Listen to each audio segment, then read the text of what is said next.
Bienvenidos al Cienti Podcast. Te hablaremos sobre el megaproyecto de la hidroeléctrica de Guatapé. Nos acompañan varios expertos y trabajadores de EPM. Primero, tenemos como invitada especial a María José Bedoya, ingeniera y trabajadora de EPM, que nos explicará sobre la historia y todo lo que ha afectado la hidroeléctrica de Guatapé.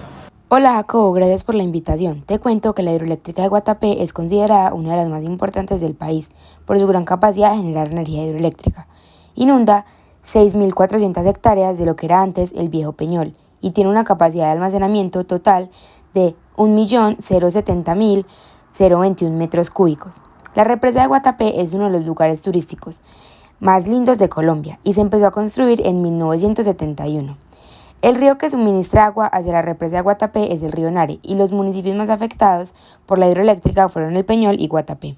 Tenemos que tener en cuenta que según el EOT municipal, el embalse tiene áreas consideradas de conservación y protección de los recursos naturales, además de una propuesta para el manejo de los microenclaves donde se establece la posibilidad de compra de terrenos aledaños con el fin de minimizar los impactos negativos sobre los recursos naturales, además de controlar los asentamientos humanos, la erosión y el arrastre de materiales de la deforestación.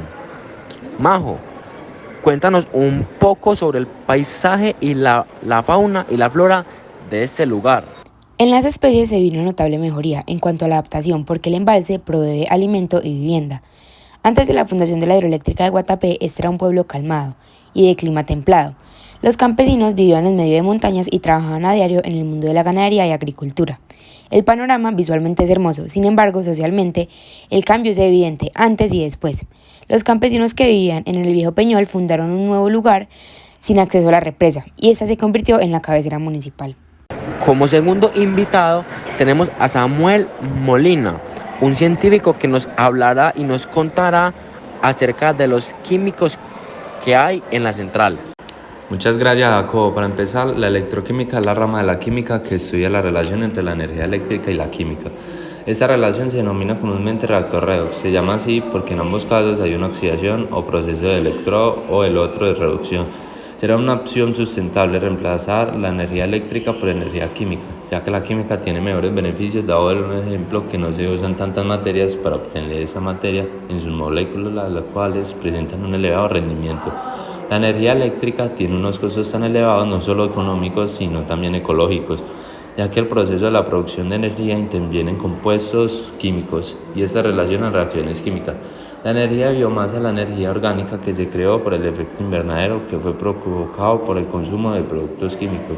La energía orgánica está constituida de los seres vivos, sus excretas y sus restos no vivos. La formación de biomasa se da a partir de energía solar, la cual se lleva a cabo por el proceso denominado fotosíntesis.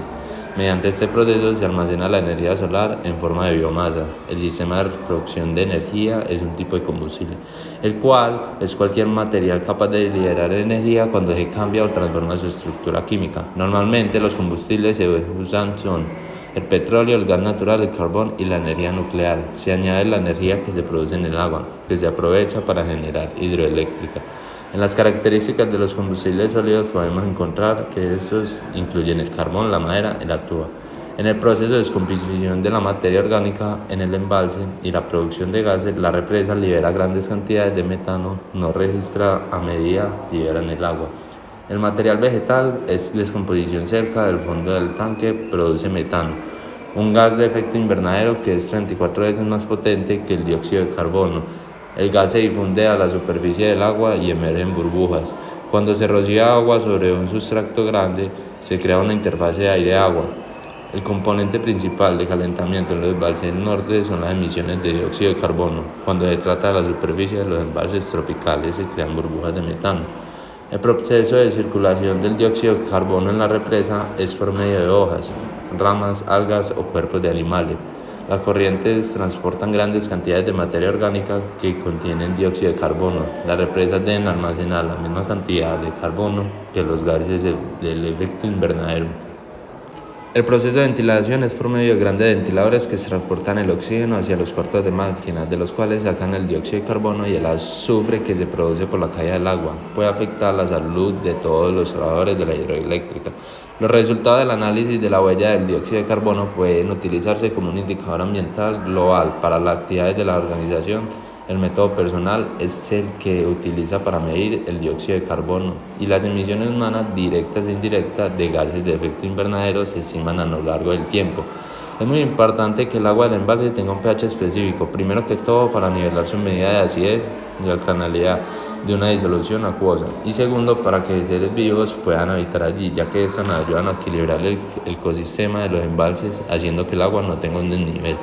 El agua químicamente está compuesta por 2 átomos de hidrógeno y un átomo de óxido, cual es el líquido incoloro y insípido a temperatura ambiente. Los parámetros fisioquímicos en tener en cuenta para una buena calidad de agua, que son la composición química, la conductividad eléctrica, la dureza, la salinidad y el pH. Mil gracias, Samuel. Ahora escucharemos a algo que les puede interesar a las personas que les encanta la física. Tenemos con nosotros a nuestra experta en física, Isabel Mejía. Hola Isa, ¿cómo estás? Bienvenida. Hola Jacobo, siempre será un placer ayudarnos. La hidroeléctrica de Guatapé genera una energía llamada hidroenergía, que es la que está en el agua, que se mueve a través del caudal cuando está embalsada. Para generar la hidroenergía se crean centrales hidroeléctricas que se construyen en ríos donde existan desniveles en el caudal. Es un recurso natural en zonas donde el agua es abundante para generar energía eléctrica por medio del agua. Se requiere construir embalses e instalar grandes turbinas y equipamiento necesario. Para eso se debe formar una central hidroeléctrica que permita llevar a cabo estos procesos. La presa se sitúa en medio de un lago o un río donde almacena de forma artificial cierto volumen de agua para formar los embalses. Eso permite que la energía se pueda producir a causa de la misma agua retenida en el embalse. Teniendo en cuenta que si en algunas partes del proceso el agua se deja caer hasta un nivel inferior, esta energía se convierte en energía cinética, utilizando fuerza de gravedad, en donde el agua al caer pasa por grandes turbos llamados conductores de presión en un flujo de descarga de un fluido, ya que el agua llena el tubo que corre a lo largo de este. Hace girar a gran velocidad las hélices de las turbinas, las cuales logran convertir la energía cinética en energía eléctrica en la central hidroeléctrica. La presa debe estar situada aguas arriba en una válvula que controla la entrada de agua a presión, previa a una tubería forzada que conduce el agua hasta la turbina de la sala de máquinas de la central. El agua a presión de la tubería formada va transformando su energía potencial en cinética. Cuando el agua llega a las máquinas, esta actúa sobre la turbina hidráulica, transformando la energía mecánica de rotación. El eje de la turbina está unido al generador eléctrico que separa la energía de agua y permite que ésta vuelva al río aguas abajo. Directamente conectado a la turbina está el generador eléctrico rotativo alternativo que convierte la energía mecánica recibida a la turbina de energía eléctrica. Hablando un poco sobre las problemáticas que se pueden encontrar en la hidroeléctrica de Guatapé, está con nosotros una socióloga egresada de AFIT.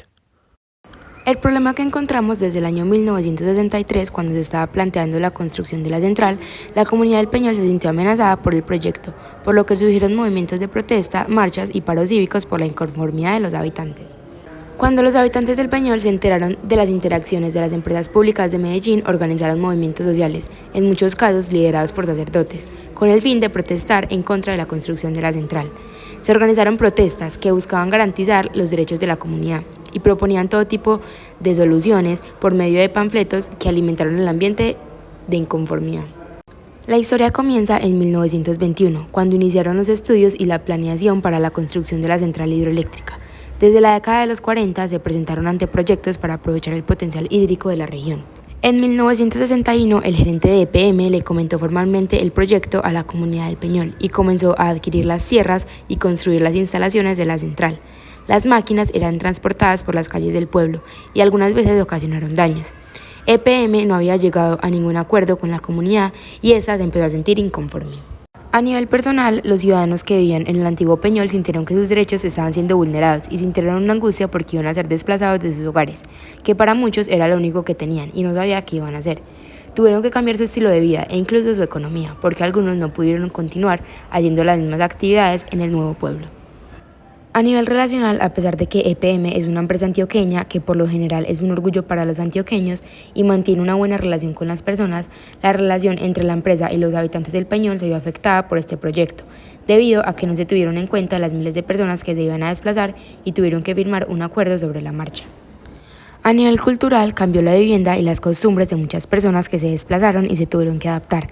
El hecho de que en el antiguo pueblo habían vivido por muchos años familias tradicionales acostumbradas a este lugar y en unos pocos años cambiaron todo para prácticamente iniciar una nueva vida, implica muchas transformaciones a nivel cultural en la comunidad. Muchas de las personas prefirieron irse hacia otros lugares, o sea que la central también produjo una migración de personas en el Peñol hacia pueblos aledaños. A nivel estructural se estableció una nueva alcaldía, los precios de los servicios públicos cambiaron debido a la construcción de una nueva fuente de energía. El gobierno llegó a acuerdos con EPM para expropiar las tierras de las personas y a su vez EPM llegó a acuerdos con la comunidad para llevar un proceso de manera pacífica. La solución que se encontró fue que los gobernantes y los líderes sociales del Peñol realizaron negociaciones con las directivas de EPM, con el objetivo de que los habitantes del municipio cedieran sus tierras a cambio de garantías en los derechos y la promesa de la construcción de una nueva cabecera. Todos los compromisos se escribieron en un contrato que ambas partes firmaron en 1969. A nivel de relaciones, la relación entre los habitantes del Peñol y EPM se vio drásticamente afectada porque las personas empezaron a ver la empresa como la principal responsable de todos los inconvenientes que tuvieron en la reacomodación del pueblo. Esto es desfavorable para EPM, ya que perdió popularidad entre las personas que probablemente eran los clientes de la empresa. El gobierno y los entes políticos también perdieron credibilidad en su relación con las personas porque permitieron y llevaron a cabo la expropiación. En los sistemas a nivel económico, la represa le dio un gran nivel de desarrollo a la región. Luego de la construcción de la central, los habitantes de Antioquia e incluso de otras partes de Colombia tuvieron mayor facilidad para acceder a recursos como la energía, por lo que los precios de los servicios esenciales bajaron y la calidad de vida de las personas mejoró. Los habitantes del Nuevo Peñol se acostumbraron a su nuevo estilo de vida y aprovecharon las oportunidades que les brindó la central, impulsando su desarrollo y aceptando las nuevas instituciones que se dieron tras la construcción. De antemano les agradezco por haber escuchado este podcast y espero que haya sido muy útil y nos vemos en el próximo episodio. Chao.